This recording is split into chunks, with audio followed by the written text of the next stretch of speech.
मिनश्शैतानिर्रजीम। बिस्मिल्लाहिर्रहमानिर्रहीम। अस्सलामु अलैकुम वरहमतुल्लाहि वबरकातुहू। मोहतरम जनाब शौकत साहब, सदर उत्तर प्रदेश मजलिस इत्तेहाद मुस्लिमीन से नशीन पर तशरीफ फरमा जिला सदर वसीम अहमद साहब, मोहतरम जनाब मरहूब आलम साहब, मेहताब चौहान साहब, जनाब फरहान जुबैरी साहब, मंसूर अली खान साहब, हमारे भाई मोहतरम जनाब पवन राव अम्बेडकर साहब, गुलाम साबिर साहब, इमरान साहब, मौजूद उलमाए किराम, मौजूद हाज़रीन इकराम, बुजुर्गान मिल्लत, मेरे गयूर नौजवान साथियों, मैं आप तमाम का बेहद शुक्रगुजार हूँ कि आपने अपना कीमती वक्त निकालकर आज के मजलिस इत्तेहाद मुस्लिमीन के इस जलसे में शिरकत की। ये मेरे लिए बड़ी ही इज्जत की बात है कि मैं एक तारीखी मुकाम में यहाँ पर आकर आपके दरमियान में खड़े होकर मुझे कुछ कहने का मौका मिल रहा है। ये वो सरजमीन है जिसने इल्म की शमा को रोशन किया। ये वो सरजमीन है जहाँ से सारी दुनिया तक और सुबह क़यामत तक तौहीद का पैगाम आम होता रहेगा। ये वो सरजमीन है जहाँ से उलमाए किराम ने निकलकर जहालत का और शिरक का खात्मा किया। ये वो सरजमीन है मेरे अज़ीज़ान मिल्लत जहाँ से अंग्रेज़ों के खिलाफ बगावत का ऐलान किया गया था। ये वो सरजमीन है जहाँ से हमारे मौजूद उलमाए किराम ने अंग्रेज़ों को इस मुल्क से गुलामी से आज़ाद कराने के लिए अंग्रेज़ों के खिलाफ जिहाद का फतवा दिया। तो ये मेरे लिए बड़ी खुशकिस्मती है और मेरे लिए बड़ी अच्छी बात है कि मैं आज यहाँ पर आपके दरमियान में आया हूँ। मैं शुक्रगुजार हूँ उन तमाम जिम्मेदारों का जिन्होंने इस जलसे को कामयाब करने के लिए बड़ी मेहनत की। और आपका यहाँ पर मौजूद रहना इस बात का पैगाम देता है कि इंशाअल्लाह ताला उत्तर प्रदेश में मुसलमानों में एक नई तब्दीली पैदा हो चुकी है और इंशाअल्लाह ताला उत्तर प्रदेश में अब के बाद इंशाअल्लाह ताला मुसलमान अपनी एक सियासी क़यादत को बनाएंगे और मुसलमान मुत्तहिद होकर अपने वोट का इस्तेमाल मजलिस इत्तेहाद मुस्लिमीन के हक़ में करेंगे। मेरे अजीज दोस्तों और बुजुर्गों, मैं आपसे ये गुजारिश करने आया हूँ कि उत्तर प्रदेश की सियासत आप मुझसे अच्छा जानते हैं। पिछले 50-60 साल से मुसलमानों ने उत्तर प्रदेश ने जरूर भारत की जमहूरियत को और उत्तर प्रदेश की जमहूरियत को मजबूत किया। हमारे बुजुर्गों ने भारत की जमहूरियत को मजबूत करने के लिए अपना खून पसीना बहाया। हमने अपने वोट का इस्तेमाल किया और हमने मुख्तलिफ सियासी पार्टियों को इक़्तिदार से नवाजा। बरसों आपने कांग्रेस का साथ दिया, उसके बाद चौधरी चरण सिंह ने लोकदल बनाई, आपने उनका भी साथ दिया। फिर उसके बाद समाजवादी पार्टी और बहुजन समाज पार्टी को आपने वोट देकर कामयाब किया। मैं आपको बतलाने आया हूँ, आपसे गुजारिश करने आया हूँ कि मेरे अजीज दोस्तों और बुजुर्गों, अब की बार आपको अपनी क़यादत को, अपनी लीडरशिप को बनाना पड़ेगा। क्योंकि अगर आप उत्तर प्रदेश के हालात पर नजर डालेंगे तो भारत की जमहूरियत और उत्तर प्रदेश की जमहूरियत की तल्ख़ हकीकत है।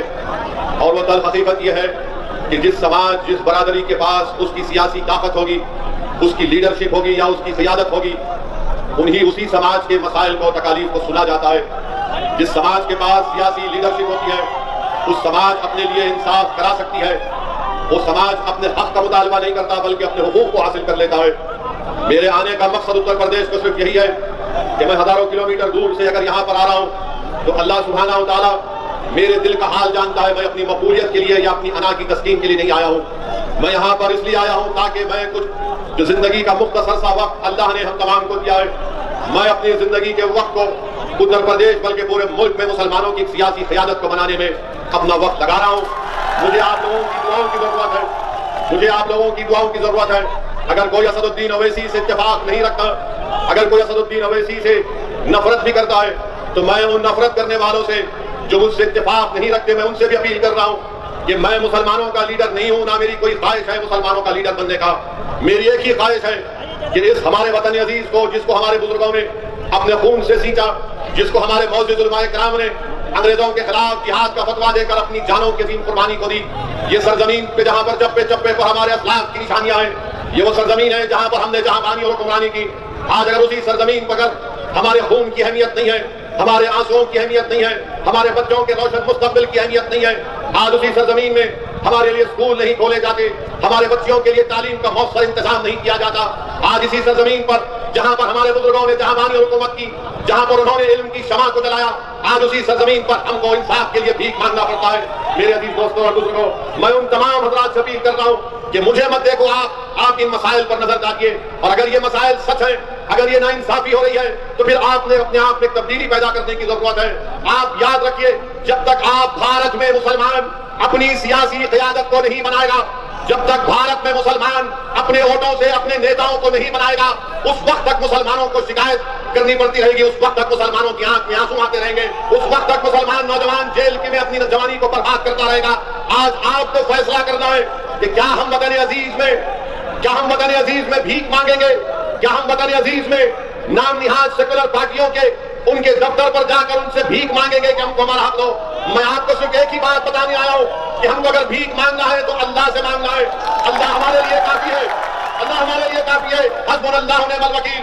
अगर हमको अपना हक हासिल करना है, मुत्तहिद हो जाओ, अपने अपने मसलक पर जरूर चलो, मगर याद रखो, मैं बार बार इस बात को कह रहा हूं कि ये मुल्क हमारा है और हमारा रहेगा, मगर हमारे इस मुल्क में जो अंधेरा छा चुका है, ये रात बड़ी लंबी रहने वाली है।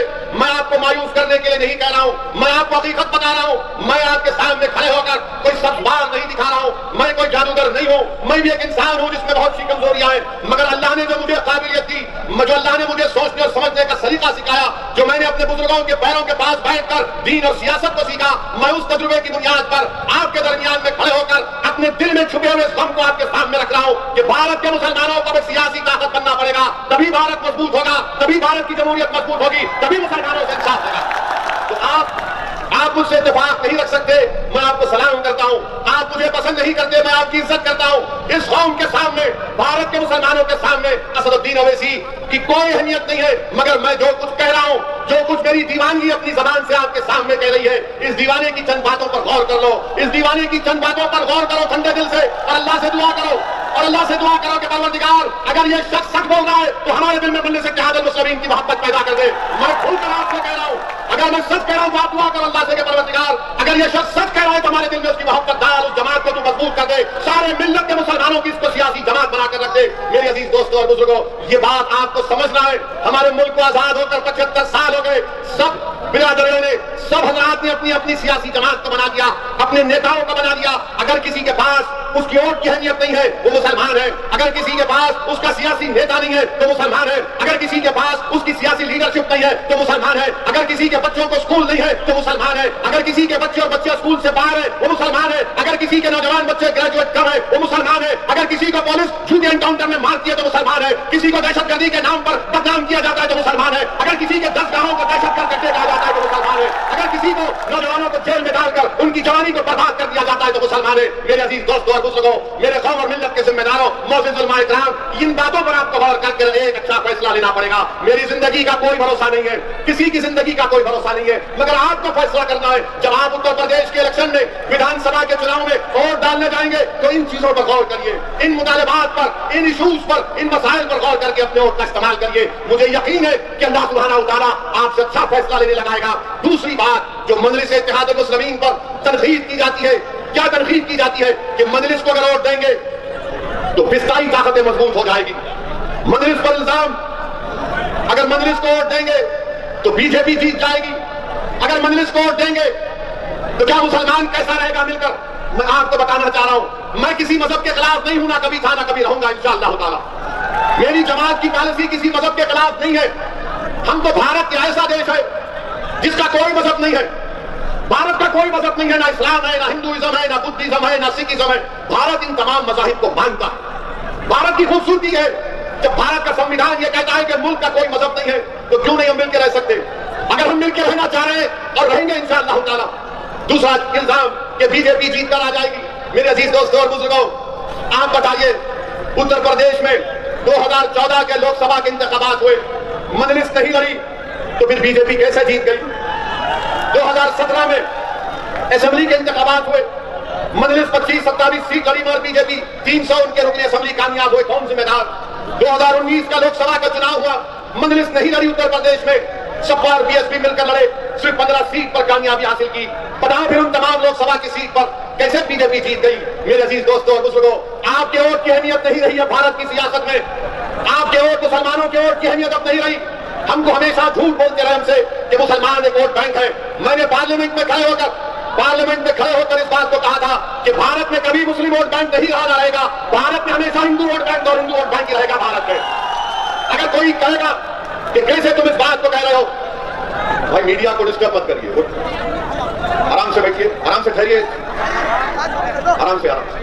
मैं आपसे अर्ज कर रहा था कि वोट बैंक की सियासत, वोट बैंक की सियासत, ये हमेशा कहा जाता है मुस्लिम वोट, अरे कहां मुस्लिम वोट है? अगर मुस्लिम वोट होता है तो भारत की पार्लियामेंट में 23-24 MP सिर्फ क्यों जीत कराते? हमेशा इस मुल्क में कोई मुस्लिम वोट बैंक नहीं था। और मेरे अजीज दोस्तों और बुजुर्गों, तीसरी अहम बात मैं आपके सामने जो अर्ज करने आया हूं वो ये है कि अभी हम आ रहे थे, हमारे साथ में हमारे दोस्त ने हमको एक वीडियो दिखाया जिसमें RLD के लीडर ने असदुद्दीन ओवैसी के बारे में ये कहा कि असदुद्दीन ओवैसी एक फिल्म स्टार का नाम दिया कि असदुद्दीन ओवैसी वो फिल्म स्टार है। मैं हमारे RLD के नेता से कहना चाहूंगा, चौधरी जयंत सिंह साहब से, जिन्होंने असदुद्दीन ओवैसी को फिल्म स्टार के नाम से कह दिया, जयंत साहब ये फिल्म स्टार मेरे पैर की धूल के बराबर नहीं है। ये फिल्म स्टार 2.5 घंटे के लिए नाचते हैं और क्या क्या करते हैं अल्लाह जानता है। मगर जयंत चौधरी याद रखो, असदुद्दीन ओवैसी वो काम उत्तर प्रदेश में भारत में करेगा जो काम चौधरी चरण सिंह ने जाटों के लिए किया था। चौधरी चरण सिंह ने उत्तर प्रदेश के जाटों को एक सियासी ताकत बनाया। मैं तुमसे वादा कर रहा हूं इंशाअल्लाह ताला, अल्लाह मुझे जब तक जिंदा रखेगा, मैं उत्तर प्रदेश और भारत के मुसलमानों को एक सियासी क़ियादत बनाकर इंशाअल्लाह, ये हमारा मकसद है, ये हमारा मकसद है। लोग क्या समझते हैं कि असदुद्दीन ओवैसी के भाषण को सुनने लोग आते हैं और वो भाषण को सुनकर वोट में तब्दील नहीं होता। मैं आज आपसे सवाल करूंगा कि आने वाले विधानसभा में जितने लोग आए अपने दिल पर हाथ रखकर सच्चाई से बताइए कि आप मजलिस के पतन के निशान पर वोट देंगे नहीं देंगे? आप मजलिस का साथ देंगे? क्या पतन को वोट देंगे? इंशाअल्लाह ताला सुन लो बोलने वालों, आज तुम देख लो तब्दीली उत्तर प्रदेश में पैदा हो चुकी है। उत्तर प्रदेश में मुसलमान अपनी सियासी क़यादत को बढ़ाए और इंशाअल्लाह।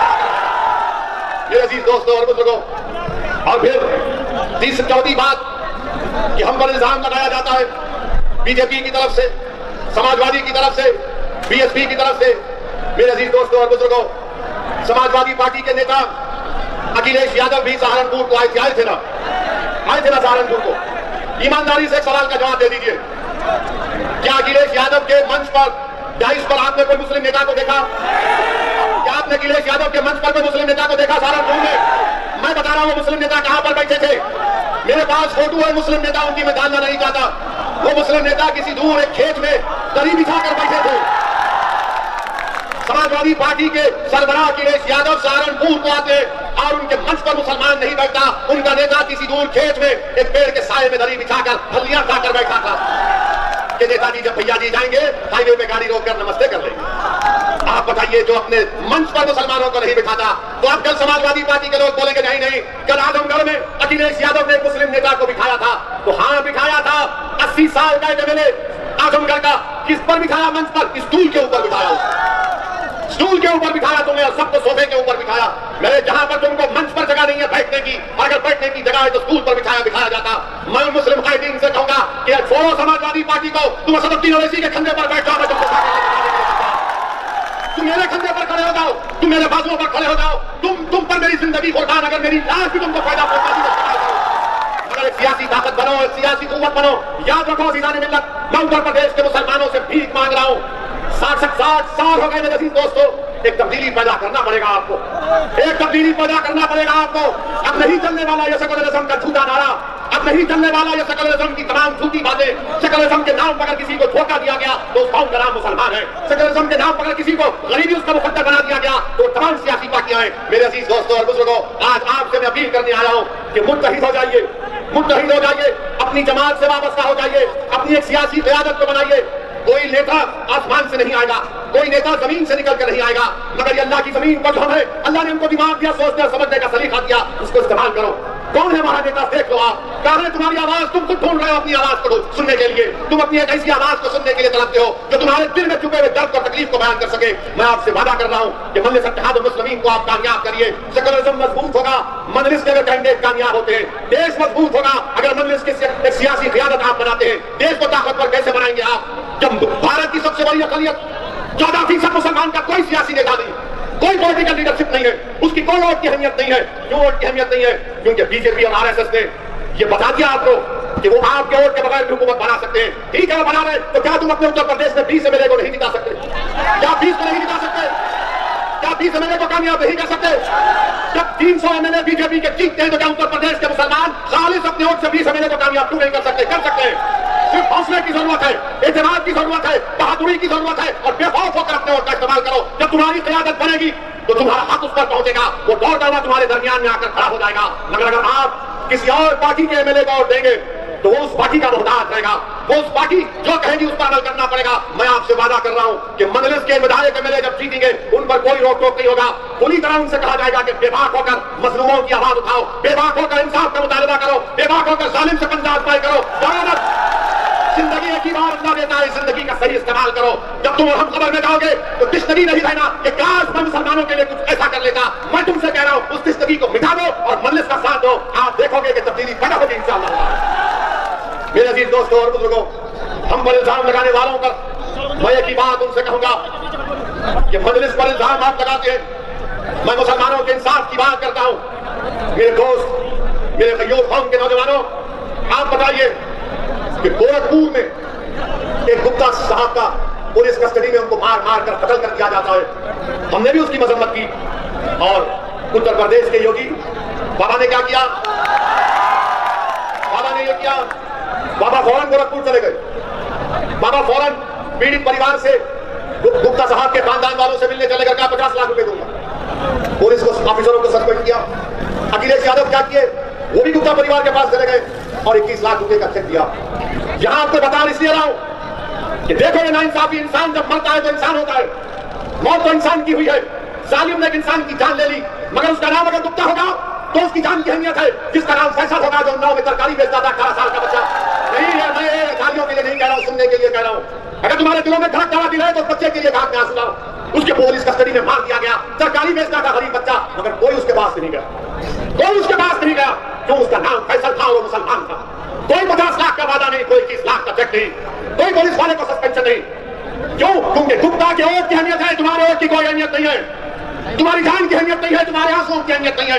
और तुम ये समझ रहे हो कि तुम बादशाह हो, नहीं हो। तुम बादशाह घर उस वक्त हो गए जब 19% एक शीशा पिलाई हुई दीवार की तरह मुतमिन हो जाओगे। अगर तुम्हारे बच्चे के सर के बाल पर आ जाएगी तो लड़ेंगे तुम्हारी फौज से, तुम्हारे इतिहाद के फौज से परेशान है। मेरे अजीज दोस्तों और बुजुर्गों, ये मिसाल आपके सामने, आप बताइए क्या क्या नहीं हो रहा है। ये वेस्टर्न यूपी है, कई एनकाउंटर में मुसलमानों को पुलिस ने गोली मार दिया। एक मशहूर जर्नलिस्ट है जिसका नाम मोहतरमा नेहा दीक्षित है। कोई कहेगा कि वो ऐसी झूठ बोल रहा है, जाओ वो जर्नलिस्ट की रिपोर्ट पढ़ लो, जिसने कहा कि सबसे ज्यादा मारने वालों को एनकाउंटर में मुसलमान थे, जेल में घुसकर गोली मार दी गई। आप बताओ फिर कौन से आप सेकुलरिज्म की बात कर रहे हैं? कौन से आपके वोट बैंक की आप बात कर रहे हैं? उठो उत्तर प्रदेश के मुसलमानों, ये वक्त आगे गफलत सोचने का है। अपने दिमागों से उन जालों को निकालो जो तुम ये समझ रहे हो कि हालात सब सही नहीं है। हालात सब सही नहीं है। हालात उस वक्त सही होंगे जब आप एक करवट लेंगे। जिस तरह इस जमीन पर हमारे बुजुर्गों ने बातिल ताकतों और तूफानों के सामने एक क्षमा को रोशन किया था, आज उस क्षमा की रोशनी पूरे आलम में फैल चुकी। क्या तुम एक सियासी क्षमा को नहीं रोशन करोगे अपने इतिहाद की ताकत पर? क्या तुम एक क्षमा को नहीं रोशन करोगे ताकि तुम्हारे आने वाले नस्लों का मुस्तकबिल अच्छा हो सके? मैं तुमसे सिर्फ यही बोलने आया हूँ, यही कहने आया हूँ। अगर किसी को मेरी बात खराब लगती है तो मैं कुछ नहीं कर सकता, मैं ऐसा ही हूँ, मेरी जबान ऐसी है, मगर सच्चाई का बयान कर रहा हूँ। मेरे अजीज दोस्तों और बुजुर्गों, कौम और मिल्लत के जिम्मेदारों, मुअज़्ज़िज़ उलमाए किराम, असदुद्दीन ओवैसी से यही आपसे गुजारिश करने आया है कि मैं यहाँ पर अपने लिए नहीं आया हूँ, उतनी दूर से नहीं आया हूँ। हम पर इल्जाम लगाए जाते, मुझे उसकी कोई परवाह नहीं। इल्जाम लगते हैं, लगते रहेंगे, इसकी मुझे कोई परवाह नहीं है। तारीख गवाह है, अगर कोई सीरत नबी की किताब पढ़ेगा तो इल्जामात भी है, इल्जामात भी है। मक्के की सरजमीन पर जिसमें मुबारक और ऊंट की उजड़ी भी डाली गई, ताइफ का सफर भी है, औद का मैदान भी है, और उसके बाद फतेह मक्का भी है, और होगा इंशाअल्लाह। मेरे अजीज दोस्तों और बुजुर्गों, अपने हिम्मत और हौसले को बुलंद रखिए, अपने हिम्मत और हौसले को बुलंद रखिए और अपने इन दो बाजुओं पर भरोसा रखिए और अपने कुव्वत पर, अपने फैसलों पर पूरा एतमाद रखिए। जब आप अपने फैसलों पर पूरा एतमाद करके फैसला लेंगे, यकीनन तब्दीली पैदा होगी। अगर आप डर डर कर जिंदगी गुजारेंगे तो कहां फैसला ले सकते? यही सहारनपुर में जिनकी गांव में मौला महमूद मदनी साहब ने एक यूथ क्लब बनाने का प्रोग्राम बनाया और भारत स्काउट्स एंड गाइड्स का नौजवानों के लिए वहां का बीजेपी का एमएलए काम को रुकवा देता। कोई मदरसा नहीं बन रहा था, कोई मस्जिद नहीं बन रही थी, और ये काम हो रहा था तो काम को रुका दिया। आप बताइए फिर क्या है? कौन सी दुनिया में हम रह रहे? उठिए, एक तब्दीली पैदा करके और फिर मेरे अजीज दोस्तों और बुजुर्गों, समाजवादी पार्टी तो आपने 14 में वोट दिया, बीजेपी को शिकस्त नहीं दे सके। 17 में वोट दिया, बीजेपी को रोक नहीं सके। 19 में वोट दिया, आपने रोक नहीं सके। अब आप बताइए, क्या ये हमारी जिम्मेदारी है? क्या हमारी जिम्मेदारी है? क्या इतने बड़ी तादाद में 300 बीजेपी के एमपी जीत रहे हैं? मैं जिम्मेदारी के साथ कह रहा हूं कि भारत के मुसलमानों ने सिर्फ 6% मुसलमानों ने 14 में और 19 में बीजेपी को वोट दिया और 94% ने बीजेपी के खिलाफ वोट दिया। तो भारत के मुसलमानों को समझना पड़ेगा कि अपने वोट की अहमियत को समझो, अपने वोट की अहमियत को समझो। अगर तुम अपना वोट अपनी पार्टी के लिए इस्तेमाल करोगे, अगर तुम अपना वोट अपनी पार्टी के लिए इस्तेमाल करोगे, तो ये तमाम नाम निहाद सेकुलर पार्टी जो मुसलमानों को अपना गुलाम और कैदी समझते हैं, इनके दिमाग जो आसमानों पर है, जमीन पर आकर तुम्हारे पैर पर गिरकर भीख मांगेंगे। और ये जानते हैं, ये तमाम कांग्रेस, ये समाजवादी क्या कहते हैं? कहां जाएगा मुसलमान? कहां जाएगा मुसलमान? तंज के तौर पर कहते थे मुझे, जब मैं पहली मरतबा एमपी बनकर गया 2004 में, ये तमाम पार्टी के लोग कहते थे, जब मैंने महाराष्ट्र से अपने सियासी सफर का आगाज किया, नादेड़ की सरजमीन पर कामयाबी मिली, तो ये तंज करते थे, वैसी मुसलमान के पास कोई विकल्प नहीं है सिवाय हमारे। और तुम नहीं जानते, मुसलमान सिर्फ हमको ही वोट देता है। अगर मुसलमान को बीजेपी को रोकना है तो हमको वोट देगा, वो हमको छोड़कर नहीं जाएगा। किसी ने कहा कि सऊदी अवैसी, हमने मुसलमानों के दिमागों पर कब्जा करके रख लिया। किसी ने कहा कि हमने मुसलमानों के दिलों में खौफ को पैदा कर दिया। किसी ने कहा कि हमने मुसलमानों को जिंदा लाश बनाकर रख दिया कि वो अपने हक के लिए फैसला नहीं लेगा जब तक कि हमसे ना पूछ ले, क्योंकि हम उसके सियासी आका हैं। मैं आज से कहने वाला हूं कि हमारा कोई सियासी आका नहीं है, हमारा कोई हकीकी आका है तो मोहम्मद सल्लल्लाहु अलैहि वसल्लम। अगर हम किसी के गुलाम है तो नबी पाक सल्लल्लाहु अलैहि वसल्लम के गुलाम है। अगर हम किसी के आस्ते दिल में मोहब्बत रखना है तो रहमतुल आलमीन के लिए मोहब्बत रखना है। किसी से डरना है तो रब्बे कायनात से डरना है। इन दो टाइम के जानवरों से, इन इख्तिदार की कुर्सियों पर बैठने वाले नहीं करना है हमको। जमहूरियत है, जमहूरियत आपको हक देती है कि अपने वोट का इस्तेमाल करें। वोट आपका है, एक अमानत है वोट। ये मैंने जिम्मेदारों की जबान से सुना। इस अमानत को आप कैसे इस्तेमाल करेंगे? इस अमानत को आप जालिमों को शुरू करने के लिए देंगे? इस अमानत को आप उन लोगों के हवाले करेंगे जो आप तुम्हारे बच्चों को स्कूल से महरूम रखिए? क्या आप उनको वोट देंगे? ये अमानत है, और याद रखो इस बात को। जब पार्लियामेंट में ट्रिपल तलाक का मसला पैदा हुआ, जब पार्लियामेंट में ट्रिपल तलाक का बिल लाया गया, आपके ऊपर छोड़ता हूं, किसने 3 मरतबा मोदी ने पार्लियामेंट में बिल लाया, तो 3 मरतबा किसने दलाइल के साथ मुल्क के आईन और संविधान के दायरे में रहकर उस कानून की धज्जियां किसी उड़ाई तो उसका नाम मिल सकते हैं मुस्लिम। बल्कि ये जिस सरजमीन से आज सऊदी अवैसी को बोलने का मौका मिल रहा है, ये उलमाओं की सरजमीन। यही यहां से कांग्रेस के एक मरहूम एमपी साहब थे, अल्लाह उनको जन्नत फिरदौस में मुकाम अता करे। जब मैंने जाकर उनसे पूछा कि मौलाना आप तो एमपी भी हैं और आलिम दीन भी हैं, आपने क्यों नहीं बोला कि तलाक? मेरे आंख में आंसू थे कि मौलाना आपने क्यों नहीं बोला? आप तो आलिम दीन है, सल्लल्लाहु अलैहि वसल्लम आपके सीने में। तो मौलाना ने हाथ पकड़कर कहा कि क्या कहूं, मेरी पार्टी के लोगों ने मुझे रोक क्या बोले थे।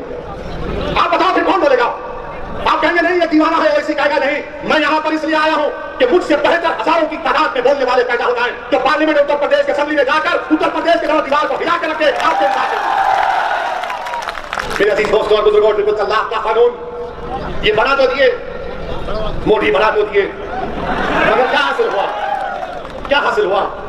मैंने उस वक्त भी कहा था देश में अगर कानून बनाना है महिलाओं के लिए, खवातीन के लिए, वो कानून बनाइए जो शख्स शादी तो करता है मगर बीवी उसके घर में नहीं रहे। जो शख्स शादी तो करता है मगर बीवी को भगा देता है। मैंने पार्लियामेंट में उठकर कहा था कि तुम आज ये जो गलत काला कानून बना रहे हो, जो हमारी शरीयत में मुदाखलत कर रहे हो, देखना मुल्क में लोग अपनी बीवियों को, अपनी पत्नियों को घरों से बाहर कर निकाल देंगे, उनका हक नहीं देंगे। तो तमाम लोगों ने मुझ पर हंसा, वही दुनिया देख रही। शादीशुदा है मगर बीवी घर में नहीं है। आपको मालूम भारत में ऐसे 32 लाख महिलाएं जो शादीशुदा है मगर अपने पति परमेश्वर के साथ नहीं। बताओ बीजेपी वालों ये सच है या झूठ है? बताओ।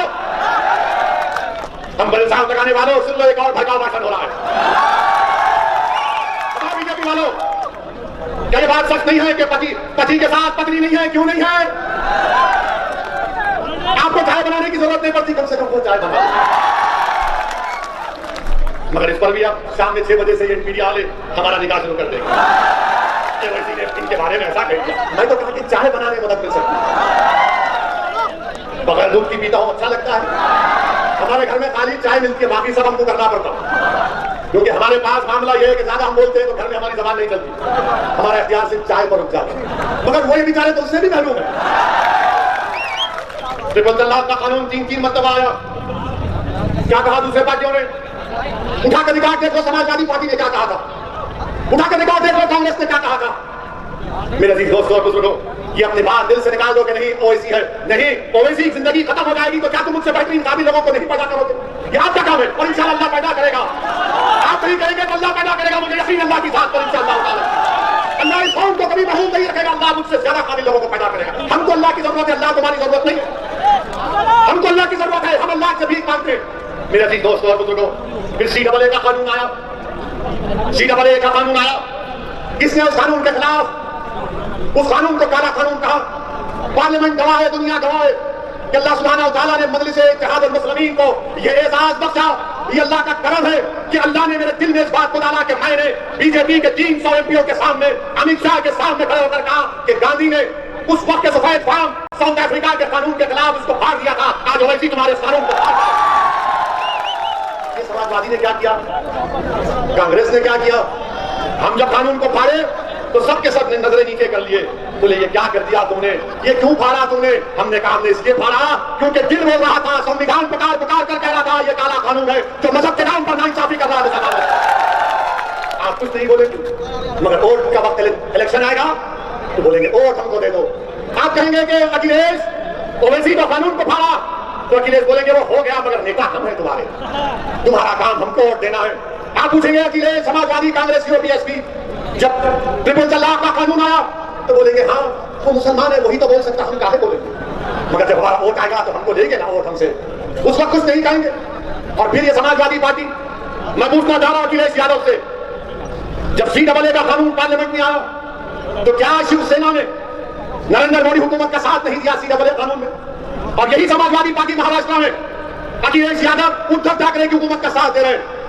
बताओ समाजवादी पार्टी में बैठने वालों, क्या मैं सच कह रहा हूं या झूठ कह रहा हूं? जब महाराष्ट्र में शिवसेना उद्धव ठाकरे की हुकूमत को तुम्हारी पार्टी ने साथ नहीं दिया, CAA के कानून में जो भारत के मुसलमानों को स्टेटलेस बनाना चाहते थे, आपने उनकी तारीफ की। मेरे अजीज दोस्तों और बुजुर्गों, ये अमित शाह का लाया हुआ काला कानून, ये मोदी की हुकूमत का लाया हुआ काला कानून, मैं सलाम करता हूं भारत के मुसलमानों को, मैं सलाम करता हूं उत्तर प्रदेश, सहारनपुर और तमाम भारत के इलाकों के मुसलमानों को, और खास तौर से हमारी बहादुर माओं और बहनों को जिन्होंने CAA कानून के खिलाफ एहतजाज किया, रोड पर निकल कर आ गए, शाहीन बाग बनाया। मैं सलाम करता हूं आपको। और योगी, अमित शाह और मोदी को कह रहा हूं, दोबारा NPR NRC की बात होगी तो फिर हम निकल कर आएंगे इंशाअल्लाह। मगर ये लोग क्या कर रहे हैं देखिए आप, अमित शाह उत्तराखंड में कल तकरीर किए, देश का होम मिनिस्टर है, वजीर दाखिला है, उत्तराखंड में जाकर अमित शाह अनाप शनाप रखते हैं, कहते हैं कि मुसलमान रोड पर जुम्मे की नमाज पढ़ते हैं, रोड पर खड़े हैं और ट्रैफिक को रोक देते हैं। अमित शाह साहब, अगर हम जबान खोलेंगे ना तो बहुत सी बातें बता सकते हैं आपको, रोड पर क्या क्या होता है, रोड पर क्या क्या होता है बता सकते हैं। मगर आपको तकलीफ क्यों? अगर नमाज 10 मिनट के लिए पढ़ी जा रही है तो आपके पेट में दर्द क्यों हो रहा है? और अगर भारत में जुमे के दिन अगर किसी मुसलमान को नुकसान होगा अमित शाह तो आप जिम्मेदार होंगे, क्योंकि आपने तकरीर करके अपने उन गुलामों को हुक्म दिया है कि जुमे की नमाज में मुसलमान ऐसा करता है। आपकी जिम्मेदारी होगी अगर जुमे के दिन किसी मुसलमान का बात करना चाहिए। इस तरह का बयान एक होम मिनिस्टर देता है। एक हफीज उत्तराखंड इलेक्शन को जीतने के लिए इतनी नफरत क्यों रखते हैं मुसलमानों से बीजेपी वालों? आप तो संविधान पर वोट दिए ना, आप तो संविधान पर हल्फ किए जिसको बाबा साहेब अम्बेडकर ने बनाया, और उस संविधान में सबको बराबरी का मौका दिया गया, right to equality fundamental right है। मगर अमित शाह नफरत की बात कर रहे हैं। मेरे अजीज दोस्तों और बुजुर्गों, यही अमित शाह और योगी मोदी की हुकूमत ने UAPA का कानून लाए। क्या इस कानून में समाजवादी ने वोट नहीं दिया? क्या कांग्रेस ने साथ नहीं दिया? मैं खड़ा हुआ, इम्तियाज जलील खड़े हुए, हमने इस कानून के खिलाफ वोट दिया। कांग्रेसियों से कहा कि शर्म करो, तुम डूब मरो। मैंने पार्लियामेंट में कहा, कांग्रेसियों की तरफ हाथ बताकर कहा कि मेरी अल्लाह से दुआ है कि तुम्हारे बड़े बड़े कायदीन जेल पर जाएं और 5-5 साल जेल में सड़े, तब तुमको मालूम होगा मुसलमान की तकलीफ क्या है। UAPA का कानून कांग्रेस ने तारीफ कर दी, समाजवादी पार्टी क्या मौका है आपका बताओ? मेरे अजीज दोस्तों और बुजुर्गों, और फिर मोदी हुकूमत अब NPR NRC की तैयारी कर रही है। ये जो कानून है पैदाइश का और मौत का, उसमें तब्दीली आ रही है। 1969 का जो कानून है registration of birth and death का, मोदी NPR NRC इस तरीके से लाना चाह रहे हैं कि ये जो अगर कोई पैदा होता है या किसी की मौत होती है, वो रियासती हुकूमत की जिम्मेदारी है उसका रजिस्ट्रेशन करना। संविधान में कंकरेंट लिस्ट में आता है, मगर मोदी हुकूमत NPR NRC को लाने के लिए वो कानून में तरमीम करके कह रही है कि इलेक्टोरल रोल होगा, राशन कार्ड, पासपोर्ट, ये तमाम मरकजी हुकूमत अपने इख्तियारात में लेना चाह रही है। जो आर्टिकल 324 के खिलाफ है। NPR के जो रूल्स हैं वो अनकॉन्स्टिट्यूशनल है। मगर मेरे अजीज दोस्तों, ये सुप्रीम कोर्ट के पुट्टुसामी जजमेंट के भी खिलाफ है। आप मेरी पैदाइश और मेरी मौत को मेरे आधार कार्ड से नहीं जोड़ सकते, आप मेरे वोटर कार्ड से इलेक्टोरल कार्ड से नहीं जोड़ सकते। ये साजिश मंसूबाबंद तरीके से मोदी कर रहे हैं। और आप आधार कार्ड, लोग कहेंगे कि सऊदी ओवैसी तुम डरा नहीं रहा हूं, सच्चाई का बयान कर रहा हूं। इसकी मिसाल दे रहा हूं। तस्लीम नामी एक शख्स यूपी का मध्य प्रदेश में चूड़ियां बेचने गया, 1 महीने से जेल में। उसके आधार कार्ड में सिर्फ नाम के स्पेलिंग की गलती है तो 1 महीने से जेल में तस्लीम है। याद रखिए, एनपीआर होगा तो एनआरसी हो जाएगा, और जब एनपीआर होगा तो सहारनपुर के तहसील ऑफिस पर नाम लगाया जाएगा सऊदी ओवैसी का, और तहसीलदार नाम देखेगा सच तो कहेगा तू प्रूफ कर दे कि तू भारत का शहरी है। और भारत के शहरी के लिए प्रूफ करने के लिए मुझे अपने माँ बाप की पैदाइश को बताना पड़ेगा, उनका डेट ऑफ बर्थ और बर्थ सर्टिफिकेट लाना पड़ेगा। अगर मैं वो कर भी देता हूं, उसके बाद तहसीलदार एक और लिस्ट लगाएगा तो ये पूरे संघ परिवार के लोग जाकर कहेंगे नहीं हमको फिर ऑब्जेक्शन है सबके नाम पर, फिर हमसे पूछताछ शुरू हो जाएगी। याद रखिए, मैं आपको मुतनब्बे कर रहा हूं, इसको रोकना है। और कोई पार्टी इसकी बात नहीं कर रही है, ना कांग्रेस, ना समाजवादी, ना बीएसपी, ना आरएलडी, क्योंकि हम जानते हैं ना कि अगर किसी के घर के सामने आकर कोई नारा लगाता था कि मुसलमान खबरस्तान या पाकिस्तान तो मेरा घर था, तुम्हारा घर नहीं था, मेरे घर के सामने आकर नारे लगाए जाते, मुझे आज भी गालियां दी जाती, क्रिकेट मैच हारते तो एक मुसलमान को पर इल्जाम लगा दिया जाता। मेरे अजीज दोस्तों और बुजुर्गों, इसीलिए हम आपसे कह रहे हैं कि अपनी क़ियादत को बनाइए, मुझे मत देखिए, अपने आप को देखिए, अपने अपने मसाइल को देखिए, इस आने वाले चैलेंजेस का कैसे मुकाबला करेंगे। मेरे अजीज दोस्तों और बुजुर्गों, और यहाँ पर उत्तर प्रदेश में बाबा की हुकूमत है, कोई काम आप बाबा से जाकर बोलो, अरे बाबा यहाँ पर सहारनपुर में लिख कर लाया हो, वरना बाबा बोलेंगे वैसी झूठ बोला। बाबा ने क्या कहा, किसी टीवी चैनल पर हम थे तो टीवी चैनल के एंकर ने हमसे पूछा कि योगी जी ने कहा कि ओवैसी अगर सिखों की भी बात कर देते और दूसरे समुदाय की बात करते तो देश के नेता बन जाते। हमने कहा हमको बाबा से सर्टिफिकेट की जरूरत नहीं है, बाबा किसी और के लिए दुकान खोलकर बैठे। बाबा से हम ये पूछना चाह रहे हैं, बाबा वो जो लखीमपुर में जो 4 लोग जिसकी गाड़ी उनको मारी थी उसमें 2 सिख हमारे भाई थे, आप क्यों नहीं गए बाबा उन सिखों के घर पे? आपको जाना चाहिए था ना बाबा। बाबा आपको सिखों से मोहब्बत नहीं है? तुम हमसे पूछ रहे हो बाबा हमको सिखों से इतनी मोहब्बत है कि आपने सहारनपुर में जब गुरुद्वारा और मस्जिद का मसला पैदा हुआ था ना, तो आपने कहा ठीक है बनाओ, हमको जमीन की जरूरत नहीं है, और जगह बनाएंगे। सिखों के लिए मदद की हमने। बाबा ने क्या किया? बाबा ने कहा नाम बदल दो, ज्यादा बोले तो वोट दो। बाबा को कुछ समझ में आता नहीं है, बाबा खाली नाम बदलने पे। बाबा सुबह उठते बोले नाम कितने बदले गए, उनको इतनी फिक्र। अच्छा बाबा ये बताओ, सहारनपुर में और जौनपुर में मुसलमान 10% है, सहारनपुर में 40% के ऊपर है ना। अब आप ये बताइए, सहारनपुर में खाली प्राइमरी हेल्थ केयर सेंटर 60 क्यों है और जौनपुर में 85 क्यों है? क्यों है बाबा, ये क्यों है? और कम्युनिटी हेल्थ सेंटर जौनपुर में 22 और सहारनपुर में सिर्फ 14। बाबा आपको सहारनपुर से इतनी नफरत क्यों है बाबा? मेरे अजीज दोस्तों और बुजुर्गों, ये बात हम जब करते हैं तो इनको तकलीफ हो जाती, फिर हमसे बोलते नहीं हो मोदी जी तो सबका साथ सबका विश्वास क्या बोलते हैं।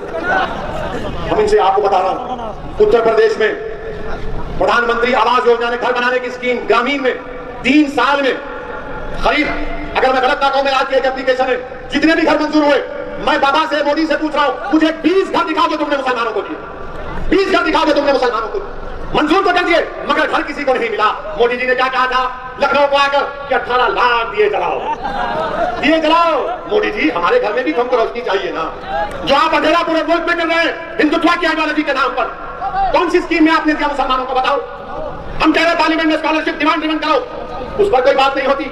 मेरे अजीज दोस्तों और बुजुर्गों, एक लंबी फहरिस्त है नाइंसाफियों की। मेरी आज से सिर्फ यही गुजारिश है कि मुत्तहिद रहिए, अपनी जमात से वाबस्ता रहिए और अपने हौसलों को बुलंद रखिए। हाँ, योगी आदित्यनाथ सब पर देशद्रोही का मुकदमा लगा देते नहीं, वो क्यों पटाखे फोड़ा, वो क्यों खुशी मनाया? अरे बाबा, देशद्रोही का मुकदमा उसी वक्त लग सकता है जब तशद्दुद होता है। और ये यूपी की हुकूमत मुजफ्फरनगर के फसादात में आजादी के बाद 50,000 मुसलमान अपने घर बार को छोड़ दिए, जिन पर मुकदमे आए थे साथियों के ऊपर 1000 मुकदमे कोर्ट में खत्म हो गए।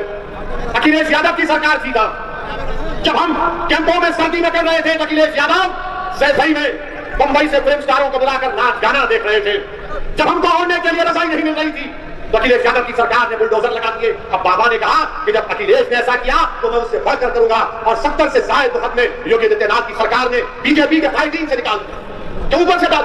मेरे अजीज दोस्तों और बुजुर्गों, यही जनगुजारिश साहब मैंने अखलास के साथ आपके सामने रखा है।